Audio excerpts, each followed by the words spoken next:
Hey there, YouTube, it's Petey, and I had made a video earlier today on the topic of Class D amp boards. And I was talking about how you can use this relatively cheap little board with a battery pack and get a surprising amount of power for battery powered amplification. So this is nice if you're going to make a boom box out of a suitcase and an old speaker, put an MP3 board in there, and those take a memory card, TF card. You could have a TF card with your music on it. Build the amplifier board, mount that inside of this case with the speakers mounted on it, and have yourself a nice homemade boom box that has a respectable amount of power. As long as you use a crossover that was designed for the speakers, it's going to really perform very well. You could do the same thing for tools to make music, to make guitar amplifier, keyboard amplifier, PA system. So these Class D amplifier boards are really, really neat. And my personal experience with it, I started out going years back in like 2007, playing around with this stuff. Actually, way before then. I built my first amplifier when I was a kid, but I got more serious about it more recently, and my experience up until recently was really good with tpa3116 D2 amp boards. I would buy them. They were like $10 to $5 somewhere in there, and I never really had much problems with them. Like I said, I had a couple of them that were bad. And then recently I was hit with two in a row. Two in a row. And I look it up, and in the forum where the people are who are doing this regularly, they said, oh, they're all bad. You can't buy them thinking they're going to work. Maybe one channel will work. You've got to reheat the solder on the board to get them to work. And sometimes they just have bad components.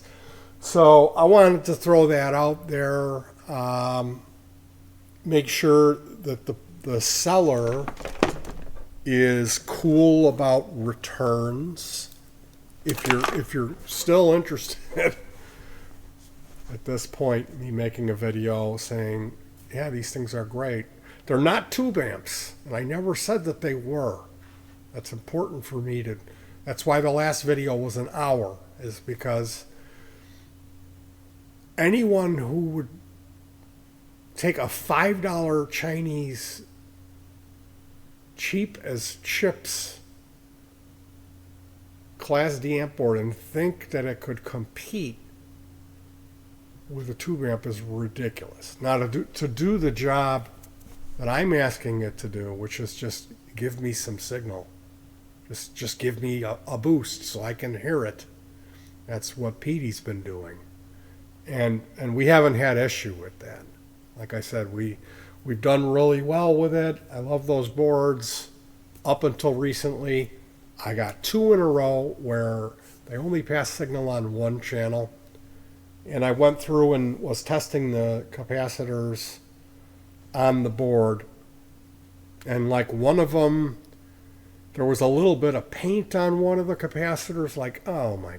So I ended up removing one of the capacitors because I wasn't getting a reading on it, testing it in the circuit, which you're never supposed to do that. But I did it anyway. And when I removed it from the circuit, I immediately was able to determine the measurement of the capacitor and that it was good. So what does that tell you? Well, there was another issue with that further on down the line. And these boards are made with a mixture of SMT and through-hole components.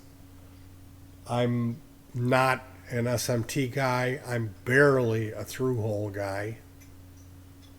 So I'm going to be getting my money back, which the way that you do that, for me, I mean, everyone has a different experience, and I never want to come off and speak in an absolute or act like I know something that anyone else wouldn't know. I try not to put myself out like I'm special or I'm good, because I'm not.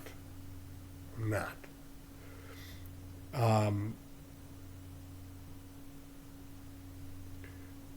My experience has shown me that if I set up a demonstration area, so I have a power supply, I'll have a multimeter showing the voltage of that power supply, I'll have the amplifier connected to some speakers, and then a Walkman device that has a visual display, an iPod is what we call them. And I'll have my partner, my wife, films over my shoulder. She'll come in and film, and then I will adjust the potentiometer volume levels and show that, hey, only one side of this amp is working. Now I'm going to flip-flop the speakers and do the same test, and you're going to see that only that same one side is not working. And so if you go through and you follow through on that test and you do a continuity test on the input cable, you show, look, here's the input cable, here's the ground, and on the other end I'm getting music. Beep, with a continuity test. Here is the sleeve on the other end. Beep, I'm getting music. And here is the tip. Beep, beep, beep. The cable is good. We flip-flopped outputs. I've showed you the voltage. You've heard the one channel working. Now it's time. Pay up. Give me my money. So that's, it seems like it's a lot that you would have to do. But if you go to that extent and you make a video like that, you'll get your money back without having to argue with them. If you just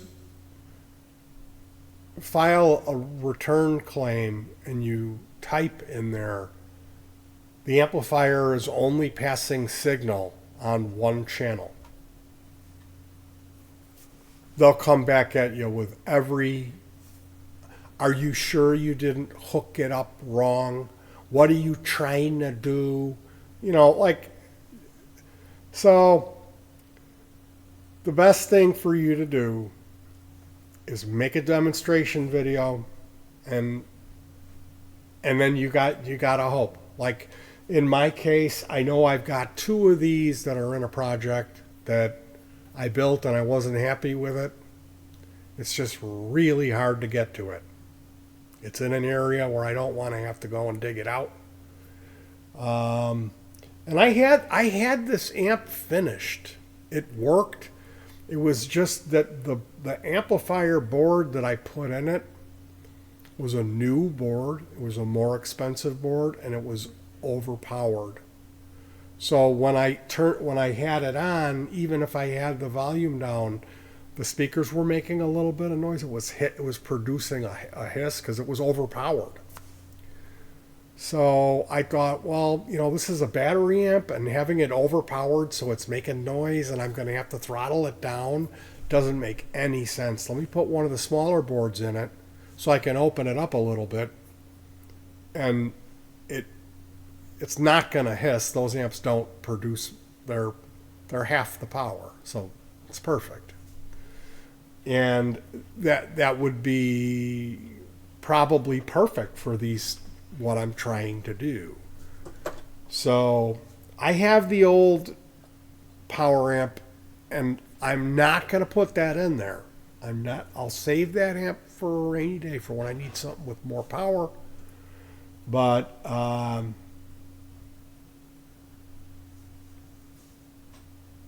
as it is of now, I can't recommend the tpa3116 D2 monos or the stereo. The boards that I used to get, they were my favorite boards. They were pretty cheap, comparatively speaking, but I didn't have issue with them. Now, fear not, because you can buy boards there's a company called Shure Electronics. It has nothing to do with the microphones. Shure Electronics and Wandom, Wondom. Wandom makes boards and Shure makes boards. You can buy boards from Parts Express and those will work. It's just if you're going for the bottom of the barrel, like what He's doing, you know, the best way for me to explain this is before the war in the Ukraine, these boards were like $7 shipped. And then through that, and let's go Brandon or whatever it might be, Trump's fault, that now they're $12, $13 on eBay. Okay. So then I go and try to find a better deal, and I'm down there on Alibaba Express, and I'm getting stuff that doesn't work. They're selling the rejects that have been tested that don't work. And I'm expecting them to work. So I might get a third one of these, and if the third one doesn't work, I'm going to get my money back, and I'm just going to have to bite the bullet and pay the $13 and consider, well, you get what you pay for. And thank goodness that in my lifetime I was around when this stuff was cheap enough, when it was $5, to not think twice and just order them whenever I felt like doing a project. Because if they start getting up there like closer to 15 and 20, it's like, do I really need this? And at this point, I have my bases covered, pretty much, you know. I've got a really nice Shure Electronics 50 by 2. It's a 7498. It's got a big fan on it, huge heatsink, and I have that built into an old piece of test equipment chassis that has a mixer. It's a portable powered mixer, and it's got like, it's stereo, and there's like at least 3 or 4 channels on it. So I just hate to, you know, like gut that and move this amp over in something that's, you know, that's already built. So I know I have a rack mount. There's a pair of rack mount amps that are in rack mount looking enclosures that really aren't rack mount, but they look like it. They're rectangular. So it's not the end of the world. Even if I can't get this one going, I've got 2 stereo versions of this amp that I can put into place. But this was all about this specific chassis. It looks like a lunchbox type of thing. It's a really neat looking piece. And that's what I had hoped to do, was have that sitting on top of this pair of 8s, because it would really look cool. So anything that goes a little funny or a little sideways of what my thing has always been, which was always, it was never style over substance. It was always like, it doesn't matter what it looks like, it just has to function really well. And I was always down on stuff like that. If I break away from that and I go, oh, this is going to look really cool, that's when I run into trouble. And that's like, I guess I deserve it, right? So, unfortunate, 2 in a row, bad amp boards from China. Right when I get done making an hour-long video, ranting and raving about how good they are. I can't really recommend those anymore. You know, the video that I had hoped to be bringing you was the demonstration video of this thing working. And then I would have popped it in the amp and shot a video of that working. But as it is of now, I'm going to have some lunch, tidy up in here, and we're probably going to play some music. I've been dealing with a excess of chronic pain, and I've been sick. I haven't been well. I've got this. It's not COVID, but it sure feels like it. This cold, and I'm congested, with difficulty breathing. And yesterday I found out one of my friends passed away, which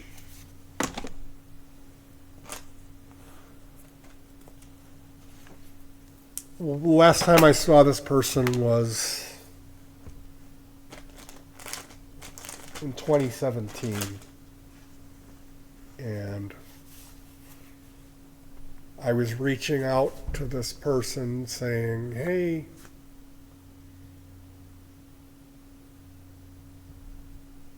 I hope you're okay and you're reasonably happy, healthy, and blah, blah, blah. And I never heard anything back. And then I found out this person was ill, that they were in and out of, oh, I'm sorry about that. Did I knock into the microphone? This person was in and out of nursing home, and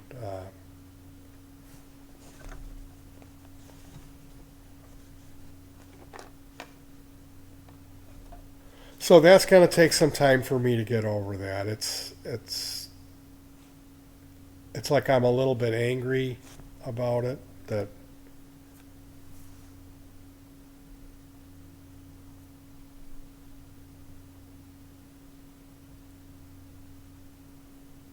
they've turned out the way that it did.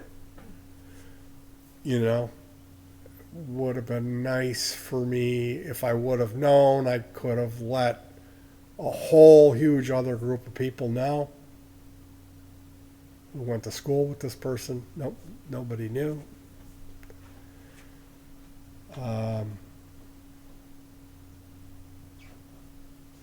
But I can't speak for the actions of anybody else for myself, and I know that I'm on there. You go on this person's wall, and there I am saying, I hope you're okay. Meaning I can't keep knocking myself out trying to contact you and not receive anything back. And that's kind of been a thing in my life, is, losing touch with people or getting kicked to the curb by people is more like it. Having people in your life who are in your family, your blood with them, but they refuse to keep in contact with you. So eventually you have to get to a point where you're hurting yourself by trying to maintain contact. Because for me, it just ties right in with my insecurity and low self-esteem. If I'm trying to be in contact with someone and they refuse to communicate with me.